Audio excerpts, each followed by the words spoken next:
Hello, आप देख रहे हैं खबर करी। आज की 20 सबसे बड़ी खबरों में ई-20 फ्यूल पर केजरीवाल का बड़ा बयान, सोना चांदी की कीमतों में जबरदस्त उछाल और होर्मुज को लेकर ईरान अमेरिका के बीच बढ़ता तनाव समेत देश दुनिया की कई बड़ी खबरें आपको बताएंगे। तो चलिए शुरू करते हैं आज की 20 सबसे बड़ी खबरें। ई-20 फ्यूल को लेकर आम आदमी पार्टी के राष्ट्रीय संयोजक अरविंद केजरीवाल ने बड़ा बयान दिया है। उन्होंने कहा कि जब तक सरकार अपना इरादा साफ नहीं करती, तब तक लोग पेट्रोल और डीजल वाली गाड़ियां खरीदना बंद कर दें। केजरीवाल का कहना है कि सरकार ने ई-20 फ्यूल के लिए कोई टेस्टिंग नहीं कराई है। अब रुख करते हैं यूपीआई से जुड़ी बड़ी खबर का। यूपीआई पेमेंट पर शुल्क लगाने का रास्ता साफ होता दिख रहा है, क्योंकि इससे जुड़ा संशोधन बिल लोकसभा से पास हो गया है। हालांकि किस ट्रांजैक्शन पर और कितना शुल्क लगेगा, ये अभी तय नहीं हुआ है। जानकारी के मुताबिक 2 लोगों के बीच होने वाले यूपीआई भुगतान पर शुल्क नहीं लगेगा, जबकि कुछ मर्चेंट ट्रांजैक्शन पर शुल्क लगाया जा सकता है। फिलहाल अंतिम फैसला आरबीआई और एनपीसीआई करेंगे। इधर पेमेंट से जुड़ी खबर के बाद अब बात रुपए की। रुपए में 9 दिन बाद फिर गिरावट देखने को मिली है। गुरुवार को अमेरिकी डॉलर के मुकाबले रुपया 14 पैसे कमजोर होकर 95.22 के स्तर पर बंद हुआ। डॉलर इंडेक्स में हल्की मजबूती और अमेरिकी ट्रेजरी यील्ड बढ़ने से रुपए पर दबाव रहा। विदेशी फंड की निकासी ने भी कमजोरी बढ़ाई। हालांकि कच्चे तेल की नरम कीमतों से रुपए को कुछ राहत मिली। इससे पहले बुधवार को रुपया 95.08 पर बंद हुआ था। अब नजर डालते हैं सोने चांदी के बाजार पर।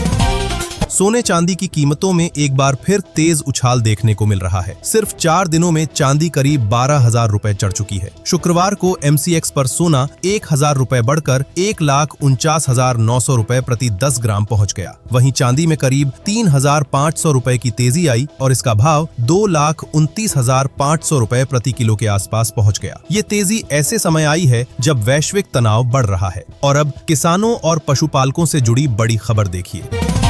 अब पशुपालकों के लिए गोबर भी कमाई का जरिया बन सकता है। मोदी कैबिनेट ने गोबर धन स्कीम को मंजूरी दे दी है। इस योजना पर सरकार 23,731 करोड़ रुपए खर्च करेगी। इसके तहत बायोगैस और जैविक खाद तैयार की जाएगी। सरकार के अनुसार इसमें पशुओं का गोबर, फसलों का बचा अवशेष, गन्ने की खोई, शहरों का जैविक कचरा और दूसरे बायोमास का इस्तेमाल किया जाएगा। अब चलते हैं अंतर्राष्ट्रीय खबर की ओर।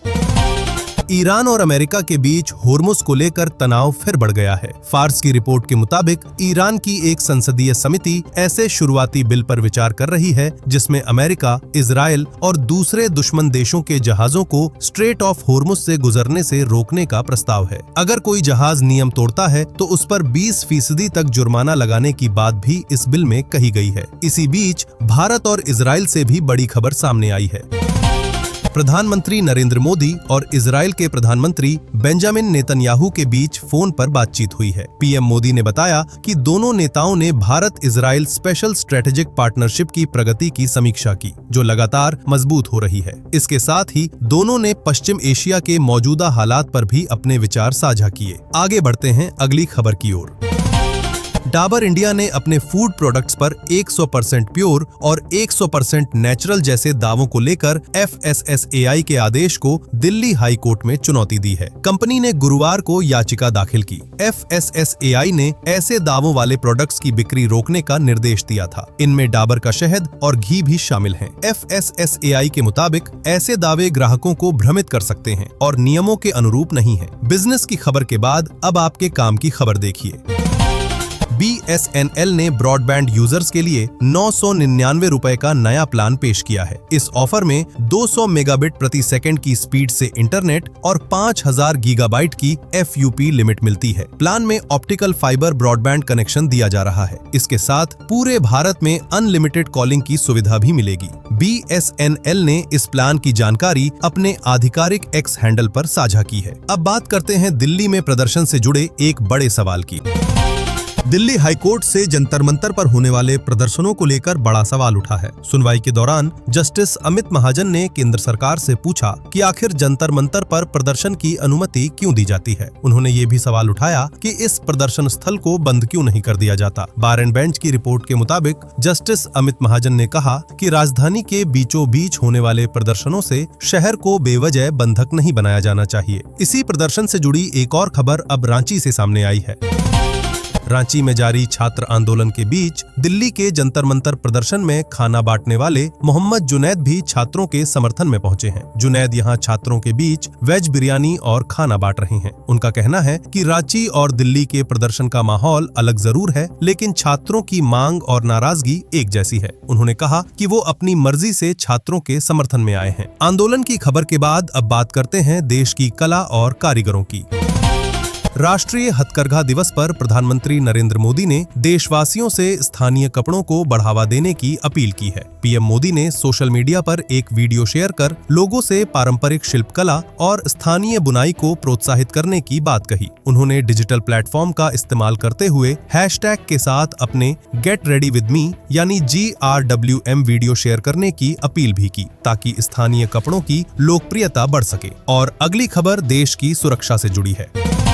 भारत पाकिस्तान सीमा पर एक बार फिर तोपों की तैनाती चर्चा में है। रिपोर्टों के मुताबिक पाकिस्तान ने भारत से लगे कई सेक्टरों में चीन की SH-15 यानी PCL 181 155 मिलीमीटर स्वचालित हॉवित्जर तैनात की है। ये तोप तेजी से जगह बदलकर लंबी दूरी तक गोलाबारी करने में सक्षम मानी जाती है। वहीं भारत के पास पहले से मौजूद के 9 वज्र-टी जैसी आधुनिक स्वचालित तोपें जवाबी कार्रवाई की अहम ताकत बनी हुई हैं। और अब पड़ोसी देश नेपाल से बड़ी खबर देखिए। नेपाल के मधेश क्षेत्र में हिंसा के बाद देश में नेपाल को फिर से हिंदू राष्ट्र घोषित करने की मांग तेज हो गई है। 15 से ज्यादा हिंदूवादी संगठन अब एक मंच पर आ गए हैं। इन संगठनों ने बालेन शाह की सरकार से मांग की है कि 3 महीने के भीतर इस मुद्दे पर सर्वदलीय बैठक बुलाई जाए। साथ ही नेपाल को हिंदू राष्ट्र के तौर पर बहाल करने की प्रक्रिया के लिए एक स्पष्ट समय सीमा तय करने की भी मांग की गई है। अब बात करते हैं उत्तर प्रदेश की खास उपलब्धि की। उत्तर प्रदेश ने GI टैग वाले उत्पादों के मामले में देश में सबसे आगे जगह बनाई है। GI टैग किसी खास इलाके से जुड़े उत्पाद को कानूनी पहचान देता है, यानी उत्पाद उसी जगह का होना चाहिए जिससे उसका नाम जुड़ा है और उसकी खासियत भी उसी क्षेत्र से जुड़ी होती है। वाराणसी की सिल्क साड़ी और कन्नौज का इत्र इसके उदाहरण हैं। अब यूपी सरकार GI टैग वाले उत्पादों को और मजबूत बनाने पर काम कर रही है। अब एक बार फिर लौटते हैं देश की राजनीति से जुड़ी बड़ी खबर पर। प्रधानमंत्री नरेंद्र मोदी ने शुक्रवार को ममता बनर्जी और उद्धव ठाकरे से बागी हुए सांसदों के साथ ब्रेकफास्ट मीटिंग की। बैठक में पीएम मोदी ने सांसदों से संसद की डिबेट में सक्रिय रूप से हिस्सा लेने को कहा। उन्होंने भरोसा दिलाया कि किसी को चिंता करने की जरूरत नहीं है, वे उनके साथ हैं। पीएम मोदी ने कहा कि NDA एक परिवार है। इसके बाद उन्होंने शिवसेना में हाल ही में शामिल हुए 6 सांसदों से अलग बैठक भी की। और अगली खबर मनोरंजन की दुनिया से है। बॉलीवुड स्टार सलमान खान ने असम में बाढ़ से प्रभावित परिवारों की मदद के लिए हाथ बढ़ाया है। Salman Khan Aashiyana hope begins with a safe shelter campaign से जुड़े हैं। इस अभियान के तहत बाढ़ में घर खो चुके लोगों के लिए 500 नए घर बनाने का लक्ष्य रखा गया है, यानी अब बेघर परिवारों को फिर से सुरक्षित रहने की जगह मिल सकेगी। सलमान के इस कदम की सोशल मीडिया पर खूब तारीफ हो रही है। अब रुख करते हैं खेल जगत की खबर की ओर। केंद्रीय मंत्री किरेन रिजिजू ने नई दिल्ली में जूडो खिलाड़ी अस्मिता डे से मुलाकात की। अस्मिता ने 2026 कॉमनवेल्थ गेम्स में जूडो में भारत के लिए पहला स्वर्ण पदक जीतकर बड़ी उपलब्धि हासिल की है। मुलाकात के दौरान रिजिजू ने उनकी शानदार जीत और मेहनत की तारीफ की। उनकी यह कामयाबी भारतीय खेलों और जूडो के लिए खास मानी जा रही है। और आखिर में हरिद्वार से इस वक्त बड़ी खबर सामने आ रही है। लगातार हो रही भारी बारिश के बीच गंगा नदी का जलस्तर खतरे के निशान से ऊपर पहुंच गया है। स्थिति को देखते हुए प्रशासन पूरी तरह अलर्ट है। नदी किनारे रहने वाले लोगों को सावधानी बरतने की अपील की गई है। अधिकारियों की टीम लगातार हालात पर नजर रख रही है। श्रद्धालुओं और स्थानीय लोगों को गंगा के तेज बहाव से दूर रहने की सलाह दी गई।